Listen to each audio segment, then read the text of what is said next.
Olá, amigos da Revolução Industrial Brasileira e do canal do professor Paulo Gala. Mais uma vez estamos juntos aqui no YouTube para trazer para você um pouco de informação relevante, diferente e inteligente sobre economia e assuntos correlatos, ao contrário dessas ondas aí estranhas que acontecem na internet com relação a esses debates. Hoje mesmo estamos gravando no dia 14 de abril. Tem um debate aí meio torto ocorrendo no YouTube, do qual o Paulo Gala já participou e eu também dei lá o meu pitaco, a respeito de uma comparação completamente imprecisa e um pouco forçada entre o que é a Coreia do Sul nos tempos atuais e o que o Brasil poderia ser caso chegasse a um nível similar de industrialização. Aí divulga-se uma conclusão, sabe-se lá de onde, né, sacada, de que o Brasil, se chegasse àquele nível de industrialização, concentraria ainda mais riqueza. Bom, é um argumento bastante complicado, que eu não vou tentar destrinchar aqui, vou passar para o Paulo Gala e perguntar, Paulo, dadas as diferenças de história, instituições, capacidades produtivas atuais e heranças tecnológicas, né, do passado de cada país, você acha possível que uma comparação honesta entre Brasil e Coreia do Sul se possa fazer aí hoje no cenário? Bom, Fausto, antes de mais nada, é um prazer falar com você e com todo mundo, né? E esse tema da Coreia do Sul e Brasil, acho que é o tema mais debatido entre economistas brasileiros, né? Então, vira e mexe, vem mais um estudo. Acho que eu já, bobear, eu estudei mais Coreia do que Brasil, já, de tanto dado e tanta coisa que a gente fala de Coreia, né? Então, tem esses trabalhos que estão vindo à tona agora, com a análise da estrutura setorial, da composição setorial dos diversos países, né? Esse debate que você fez menção, que está correndo aí nas redes sociais, principalmente no Twitter, né? Aliás, convido quem está assistindo a nos seguir lá no Twitter, eu e o Fausto, que são debates divertidos até. E o Twitter é engraçado, porque ele é meio que um campo de jogo que não tem muitos critérios científicos, por assim dizer, né? É um negócio meio de jogar para a plateia. Mas, pois bem, tem um debate que está correndo agora a partir dessas análises de estudos setoriais, né? O que é isso? Vou tentar explicar rapidamente aqui. Você pega vários países, uma das vantagens que tem nos últimos anos é que surgiram vários trabalhos de comparação setorial. Então você pega vários países, divide esses países em setores ou subsetores, e aí você pode olhar a composição desses setores. Tem um muito famoso, que é o Groningen, pessoal de Groningen, que é conhecido como a base GGDC, ou GGDC 10 Sector, né? Uma base que eles montaram lá na Holanda, na turma do Instituto de Groningen, que é muito legal essa base. Eles pegam mais de 50 países e dividem setorialmente em 10 países. Então serviço, agricultura, mineração e assim por diante. Então você pode comparar, você pode quebrar 50 países em 10 setores e comparar como é cada país, né? E depois, o que está mencionado nesse estudo, que depois a gente deixa a referência, você pode fazer raciocínios do tipo, imagine que o Brasil tivesse a composição setorial da Coreia. Quanto seria o PIB brasileiro? Né? E é exatamente isso que eles fazem. Então, eles pegam a composição setorial da Coreia naqueles 10 subsetores e aí eles replicam aqueles 10 subsetores para o Brasil, né? Porque a Coreia é mais industrializada que o Brasil. E ao replicar isso, eles chegam a uma conclusão de que o Brasil seria um pouquinho mais rico do que é hoje, né? Então, a composição setorial coreana ser implantada no Brasil não seria, vamos dizer assim, suficiente para tornar o Brasil desenvolvido. Logo, o que importa, a conclusão deles, né? Logo, o que importa não é a composição setorial, o que importa é a produtividade geral, o nível de educação, boas instituições, aquela pataquada que eles ficam repetindo, né? Qual é o grande problema desse estudo, Fausto, que a gente explorou no debate, que você tão bem ilustrou, né? Aliás, o trabalho que você faz é maravilhoso, né? Porque você dá vida aos dados econômicos, né? Você dá vida ao conteúdo econômico. Então, do jeito que você põe ali, como se diz no popular, você fura o olho, né? Não tem como não enxergar aquilo. Então, qual é o problema dessa agregação de 10 setores? É que ela é muito grosseira. Então, lá na Coreia aparece assim, indústria da Coreia, e no Brasil aparece indústria do Brasil. Mas é evidente que essa agregação de indústria esconde uma desagregação fundamental, que é qual tipo de indústria que a Coreia tem e qual tipo de indústria que o Brasil tem. Por isso que eu fiz a brincadeira da empresa de sapato, que faz sapato em Birigui, que é a Tip Top, e a Samsung, que faz semicondutor em Usan. É evidente que os dois são categorizados como indústria nesta base, só que isso esconde muita diferença, que é a diferença relevante que você mostra naquele fio do tweet que você fez, que eu transformei num post, e já vou devolver a palavra para você, mas só para dizer que se essa turma fizesse estudos mais aprofundados, eles iam perceber que tem uma outra base, que é a da YIOD, que eu vou deixar a referência, que tem 50 subsetores, então já traz mais ganhos de análise, e tem a nossa base querida da complexidade econômica, que traz essa quebra em 8 mil produtos. Então a gente tem uma desagregação gigante, né? Eu costumo brincar que nos indicadores de complexidade, base de complexidade, é como se você estivesse assistindo um filme em HD 4K. E no Ten Sector é como se eu estivesse assistindo numa televisão preto e branco, né, Fausto? Mas o legal é que você traz isso à tona, né? Quando você mostra ali os navios, os tanques de guerra que a Coreia faz, as TVs, semicondutores, placas, prédios, enfim. Aí eu volto para você a palavra para você nos falar mais sobre isso. Exatamente. Ali o que aconteceu foi que eu também me senti instigado, eu até agradeço essas pessoas que nos provocam tanto, né?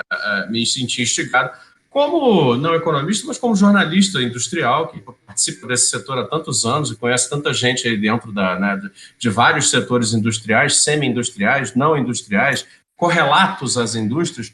E o que eu gosto de enfatizar sempre é de que existe uma visão que eu acho que é muito conveniente para essas pessoas que nos criticam, que é isolar a indústria. Tanto que a maquinação conceitual que fazem através do uso dessa base feita pelos holandeses é uma tentativa de insulamento, isolar a indústria como se ela não participasse de um grande ecossistema econômico, né, que é muito maior do que ela. O que leva a uma conclusão que é que pode conversar com qualquer CEO, executivo, gerente de produção, de qualquer dessas grandes multinacionais industriais do mundo atual, de qualquer subsetor industrial, eles vão dizer, cara, isso aqui não é o que era no passado. A indústria hoje virou um centro, uma powerhouse de pesquisa, aplicação de pesquisa, desenvolvimento científico aplicado, produção e serviço misturados, ou seja, e tudo isso, né, a gente sintetiza hoje numa expressão que eu acho muito bacana, que é a expressão da universidade produtiva, né?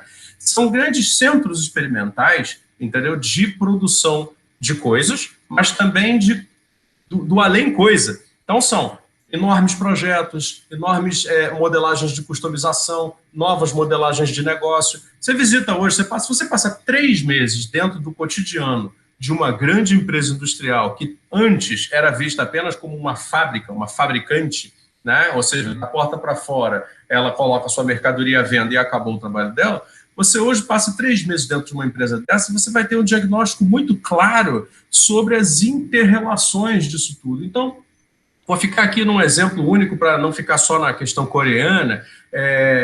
Um país que pouco se discute é a Finlândia. A Finlândia adquiriu uma especialização muito grande na questão do processamento de materiais. Por quê? Porque ali tem a questão geológica que permitiu isso a eles explorarem no passado, através de um aproveitamento da sua vantagem ali, né, natural, mas eles industrializaram e se tornaram fabricantes de máquinas diversas, vários tipos de máquina para processamento. Então tem perfuradores, britadores, peneiras, classificadores, cintas de transporte de material granel, etc, etc.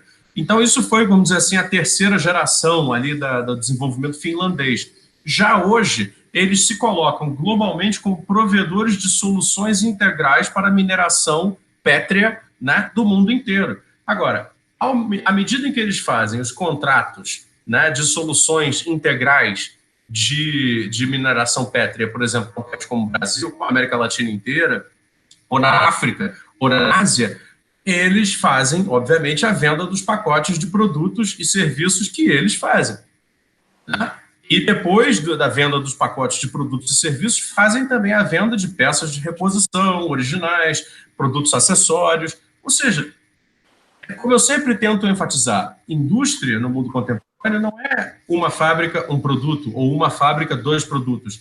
São grandes complexos produtivos que se interrelacionam e, última coisa que eu gostaria de dizer, muito frequentemente sob a coordenação de estados que não são estados pesadões, interventores, mas são estados modernos que produzem projetos inteligentes que dizem qual será a coordenação econômica que será dada para o sucesso econômico daquelas empresas que virará sucesso social de suas sociedades, né? Agora, sem fazer a compreensão desses grandes complexos produtivos que são produtivos de coisas, materialmente, são fábrica ainda, mas também são centros geradores de projetos de pesquisa, centros geradores de modelagem de negócios, centros geradores de modelagem comercial, prestadores de serviço industrial e várias outras coisas que eu poderia ficar aqui explorando aí, sob a coordenação, em associação com governos que promovem isso, aí a gente não está falando de indústria, a gente está falando de uma coisa que já não existe mais, que é ultrapassada. Então, isso que eu considero que chama-se visão industrial da indústria, aquela visão estanque, muito paralisada, de achar que a indústria é aquele pão de ferro, né, sendo... ou então com limalhas saindo, né, por causa da solda, etc. Aquilo realmente é uma visão... Aí fica fácil criticar, né? Aí realmente é muito bobo, é muito você com facilidade você chega e destrói o argumento. Só que não é disso que a gente está falando, né? A gente está falando de sofisticação, está falando de diversificação, está falando de novos modelos, né? E aí te deixo a palavra para você fazer uma complementação aí para a gente terminar esse vídeo aí. Obrigado. Não, maravilhoso. Esses relatos que você faz são realmente maravilhosos. Já deixo o desafio aqui para a gente fazer o post da indústria pétrea da Finlândia, que eu achei incrível essa história.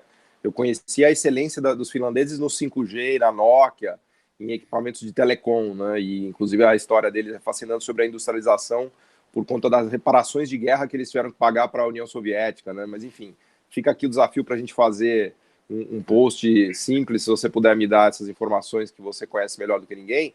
E só para concluir com a Universidade do Conhecimento Produtivo, que você sempre diz, sempre me vem à cabeça o César Hidalgo, né, que é aquele físico brilhante, econofísico, né, que é um dos pais do Atlas da Complexidade, que ele fala primeiro que os produtos de ponta da fronteira tecnológica são cristais da imaginação, né, que você precisa ter um conhecimento gigantesco para desenhar aqueles produtos. E segundo, que as economias ricas são supercomputadores em termos de processamento de informação e de capacidade produtiva, que é exatamente o que você está falando. E as economias pobres são como Ataris, né? Lembra do Atari, né? Eu me lembro do controle do Atari, né? Que a gente jogava nos anos 80 e 90. Então o Brasil é um Atari, a Finlândia é um supercomputador nesse sentido. A Coreia também é um supercomputador no sentido de conseguir articular todas essas informações, esse conhecimento, essa ciência e tecnologia, traduzir em produtos e traduzir em serviços sofisticados, né? Porque é o que você estava comentando. Os serviços, eles vêm a reboque da produção manufatureira, mas eles também retroalimentam a produção manufatureira e uma coisa fica, vamos dizer assim, eles cuidam da outra, né? E aí vira esse complexo fantástico que a gente chama de desenvolvimento econômico. Então, não é óbvio que não é a fábrica de sapatos infantis de Birigui, da Tip Top, que vai tornar o Brasil uma nação rica. Nada contra isso, nada contra a indústria calçadista de Franca, nada contra, mas é muito mais do que isso, né, Fausto? Então, essa visão rica e real que você traz da indústria é fantástica. Mas vou parar por aqui que nosso vídeo já ficou longo demais. Obrigado. Não, é isso aí. Eu só queria complementar, então, dizendo uma última coisa. Essa nossa época, com toda essa digitalização, virtualização, urbanização, várias mega tendências, é muito excitante, né, para a gente rediscutir as questões do desenvolvimento, né, porque os fios a se puxar para se conectar a novas coisas, novas ideias, são muitos, né? Então, é por isso que a gente se entusiasma bastante, abre esses canais e tenta fazer essas discussões, na expectativa de que as pessoas possam, sei lá, receber um pouco mais de complexidade, né, nas suas interpretações e consiga intervir nos debates de uma melhor maneira. Mas é isso, Paulo, obrigado. Mais um vídeo aí que a gente complementa aqui agora na Revolução Industrial Brasileira no canal do professor Paulo Gala. Você que não se inscreveu ainda, se inscreva, vai aprender bastante e acompanhe a gente aí no Twitter e nas demais redes. Até uma próxima, pessoal. Muito obrigado.